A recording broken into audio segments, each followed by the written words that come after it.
Governor Walker, welcome. Green Bay Press-Gazette Media Editorial Board, we're proud to have you this morning. You've had a busy schedule the last few days. We appreciate you taking the time to meet with us. I guess we'll get the questions started first. What's your reaction? What reaction have you heard in the last 24 hours to the signing of the budget? Great. Actually, just on the way in, I saw two people in the parking lot who said, thumbs up, great budget. I think it's a great budget for the taxpayers, for the hardworking taxpayers of Wisconsin. I mean, this is a budget that puts nearly $1 billion back in the hands of the people of the state, the employers of the state, the people who create jobs, create opportunity. Includes an income tax cut, tax cuts for small businesses, for key industries like manufacturing and agriculture of this state. At the same time, we're able to invest more money in the public education, expand the choice program, some more educational opportunities around the state, $100 million into workforce development, more money for our veterans, more money for public health, public safety, not only public health, but mental health services. It's a budget overall that I think invests in the priorities I heard when I was here in Green Bay in the Northeast or around the state last year after the November elections in November and December, and then early in January this year. I traveled the state holding listening sessions on priorities, and the areas we invested in were the areas that people told us were their top priorities, and I think people feel pretty good about it. Do you have any concerns about how the budget was passed? There wasn't exactly a spirit of bipartisanship in the legislature. I mean, do you have any concerns about that? Well, I think going forward in the fall, we'll get focused on a series of bills that will help us further economic development, workforce development. But as you know, historically, I mean, it's been a long time since you had either party in the minority voting for a budget. I guess the best we got yesterday was when I brought Kringle in light of the fact that I didn't veto out the provision that Corey Mason, a Democrat from Racine, added to make Kringle the official pastry. But so he tried to be a little magnanimous. But I mean, the interesting thing is, at least in the Assembly, you had Assembly Democrats, their leader yesterday, criticizing, even though they essentially didn't offer any amendments to the budget. So it seems a little bit conflicting when they're ready to offer criticism, but they weren't ready to offer alternatives. That aside, I mean, that's been around for a long time. In the past, I've called special sessions in the fall 2 years ago where we brought in ideas from both Democrats and Republicans. We're going to do the same thing this fall. When you talk about jobs, they're not Republican or Democrat jobs, they're just Wisconsin jobs, and I think we'll get back on track in that regard too. There's been a great deal of conversation about the school voucher situation, and there was a lot of speculation as to what you would veto and what would stay in. Can you talk a little bit about that? And you stayed true to your word that you were going to cap it, and you did. That stayed in place. But can you talk a little bit about that? There was a lot of controversy, including here in Green Bay, about that voucher program. Yeah, and you're right. I mean, for my vetoes, whether you like me or you love me or hate me, the reality is the one thing I hope people respect is that I'll keep my word on any number of issues. And this one, it was one where I sat down with a number of key leaders in the state Senate and the state Assembly to work out an overall education package, not just on vouchers, but overall. And so this budget includes $300 more for kids per student, $150 each year for the next 2 years in all of our traditional public schools. That combined with the tremendous reforms that we pushed through that provided savings for districts to save money on everything from health insurance, everything else. You guys had the nice story today about how Green Bay and Appleton, as two examples, they actually have more teachers on staff. That's in part because of some of the reforms we put in place. So we wanted more for our public schools. My youngest son just graduated. Both my kids went through Wauwatosa East and the Wauwatosa public school system. I went to Delavan Darien, a small school. My nieces still go to a public school. I love public schools. But I also understand across the state that sometimes, vast majority of kids are going to go through public schools, but sometimes there are families where their sons or daughters are better equipped at a charter school or a private school or even a homeschool environment. And so this budget includes ways to help them out as well. And when it came to vouchers, for us, we thought it was a reasonable compromise to say we're going to have 500 the first year, a cap of 1,000 the second. And the benefit I told the advocates here in Green Bay and across the state was, now you got to prove it. Now you got to prove that the kids who come in those schools achieve at the same or higher levels to further make it a case for expansion in the future. And I'm not trying to create two different systems. Like you said, I'm a product, my kids are products of public schools. My main goal is I want to make sure that every kid in this state, no matter what their background, no matter what their zip code, no matter what their kids do or their parents do for a living, ultimately has access to a great education. For most kids, it's going to be traditional public schools. That's why we're going to continue to push reforms there. We continue to enhance and improve the report cards we worked on for about a year and a half with Tony Evers on. We're going to continue to push that. My next step is by the fall, I'd like to see all schools that take any sort of public money, so that would include voucher program schools, be included in that report card, so that you have a clear, transparent system for the taxpayers, for the public, but most importantly for the parents. And I think going forward, that'll make for a better case to judge if they're successful. Then there might be further expansion. If they're not, obviously there'll be a whole other debate there as well. The accountability factor is where critics have weighed in and raised those concerns. You don't have concerns that the legislature is going to address that and that those pieces are going to be put in place? Oh, I think I've talked to both chairs of the education-related committees in the Assembly and the Senate. I'd hoped to do it already by the spring with the budget, and the time they spent working on that, they didn't get at that. But we include, it's why when I put the 40 or 50 so stakeholders together, along with Dr. Evers almost 2 years ago, to work on the school and school district accountability that produced the report cards, I included not only public school administrators, school board members, parents, business leaders, civic folks. I also included private school leaders there as well, because I want them included in that. Because the beauty of vouchers, the best accountability is not just to the taxpayers as a whole or the public, it's to the parent. And the best way to make the parent to be in a position where they have the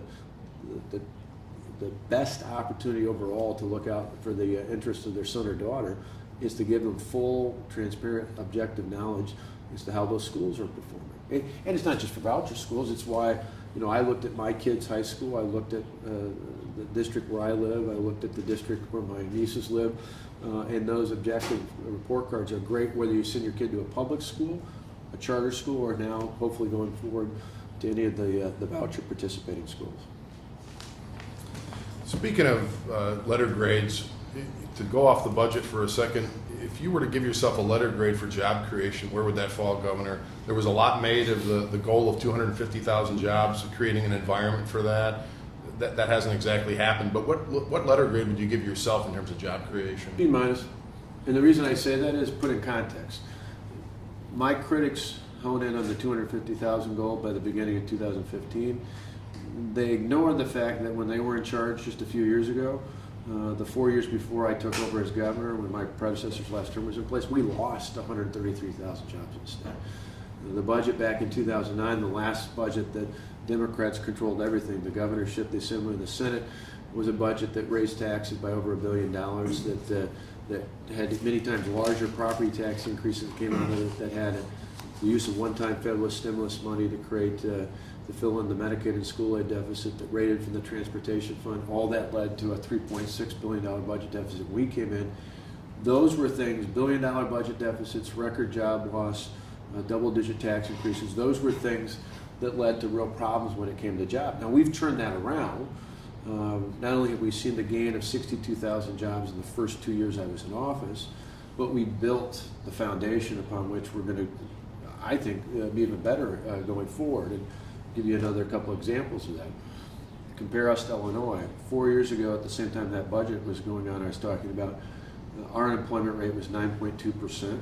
It's dropped down more than 2 points. Since then, Illinois is still over 9%. 4 years ago, our ranking for the best and worst states to do business in, according to Chief Executive Magazine, was in the bottom 10. We were 43. We're now 17 as of last month.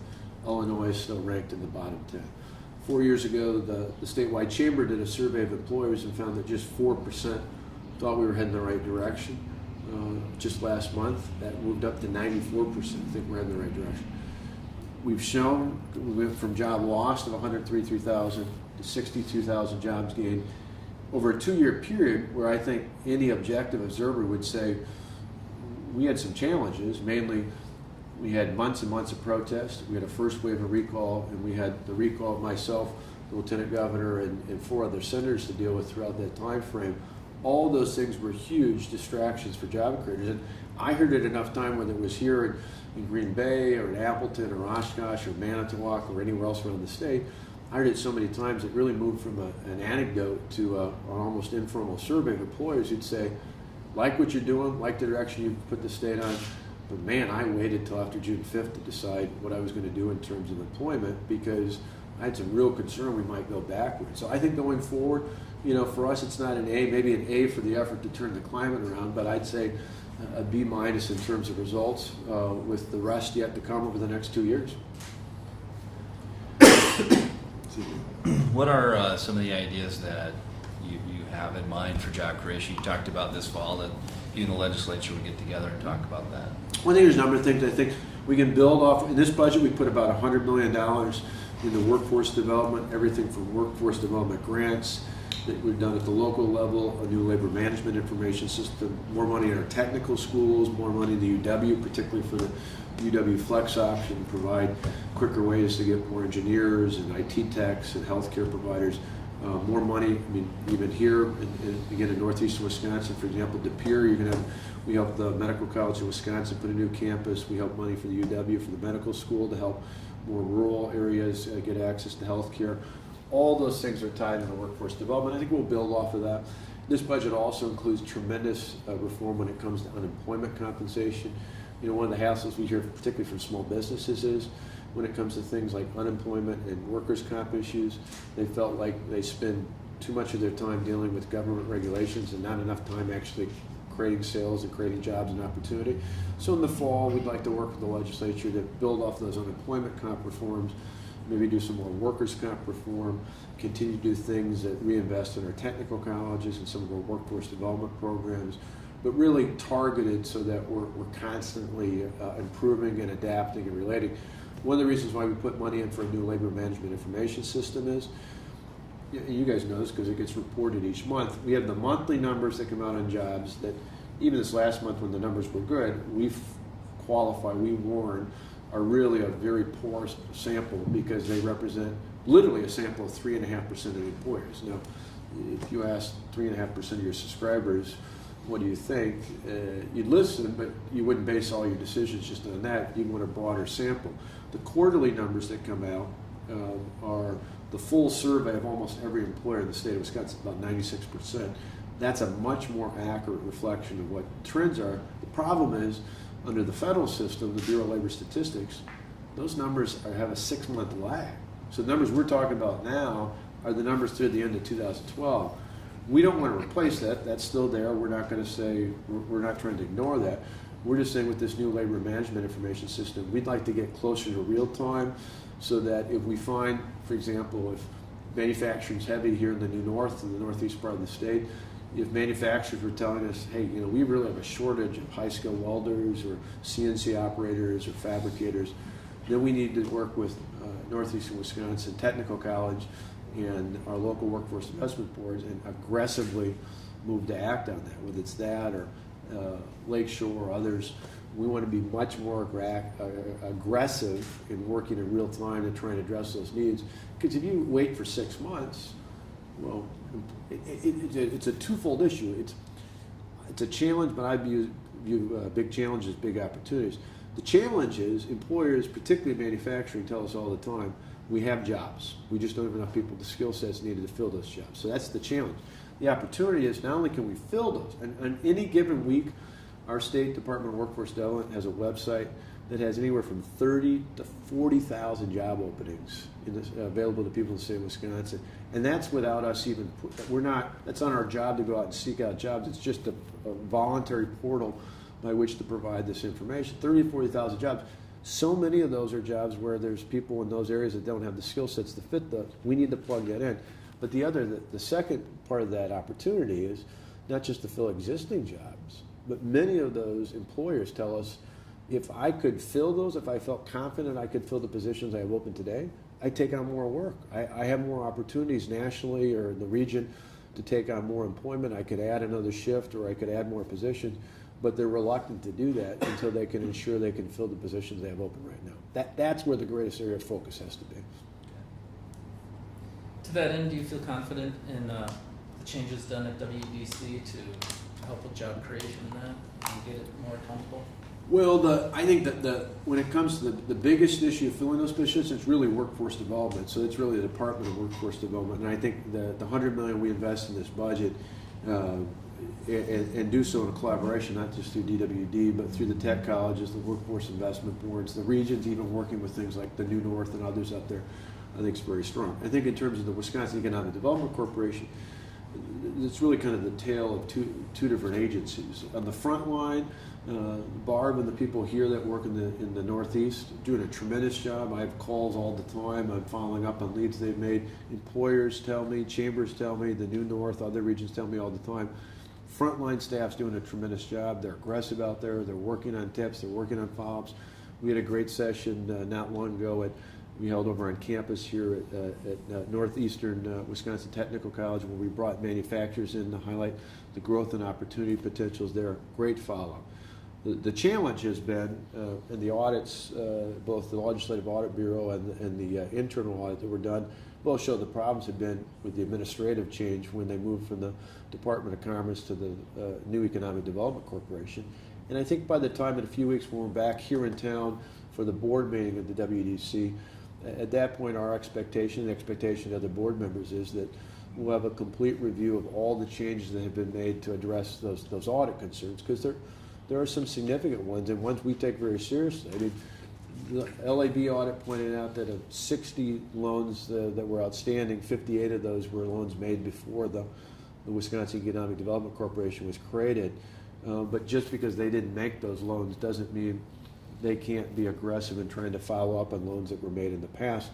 Not only to collect on those dollars if able, but really because we need to have a better understanding of what type of loans are working and what types of loans aren't. So as we look forward to say, loans aren't the only tool, but they're one tool in the arsenal the WDC has.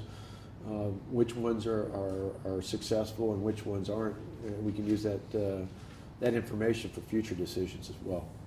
But I'm confident by that next meeting we'll go through and expectation I've given to staff and to the new CEO there, Reed Hall, is that all those issues have to be addressed by this next board meeting in just a few weeks.